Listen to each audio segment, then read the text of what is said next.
Cockroach जनता पार्टीला दिल्लीतील जंतर मंतरवर आंदोलन करण्याची परवानगी मिळालेली आहे। सकाळी 10 ते सायंकाळी 5 या वेळेत जंतर मंतरवर आंदोलन करता येणार आहे। अभिजित दिपके हे दिल्लीत दाखल झालेले आहेत आणि त्यानंतर पार्लमेंट स्ट्रीट पोलीस स्टेशनमध्ये ते परवानगी घेण्यासाठी गेलेले होते। आता अखेर या आंदोलनाला परवानगी मिळालेली आहे। सकाळी 10 ते संध्याकाळी 5 वाजेपर्यंत आंदोलन करता येईल।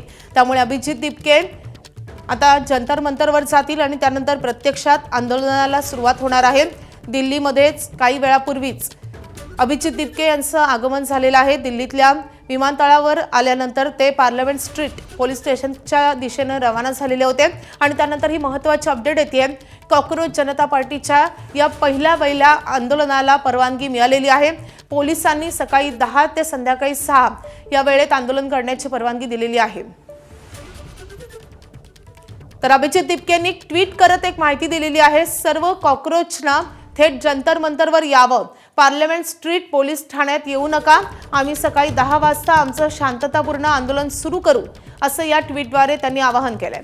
अभिजित दिपके यांनी भारतात दाखल झाल्यानंतर हे आवाहन केलेलं आहे। सगळ्यांनी थेट जंतर मंतरवरच यावं, पार्लमेंट स्ट्रीट पोलीस स्टेशन बाहेर कोणीही गर्दी करू नये, असं आवाहन त्यांनी त्यांच्या ट्विटद्वारे केलंय।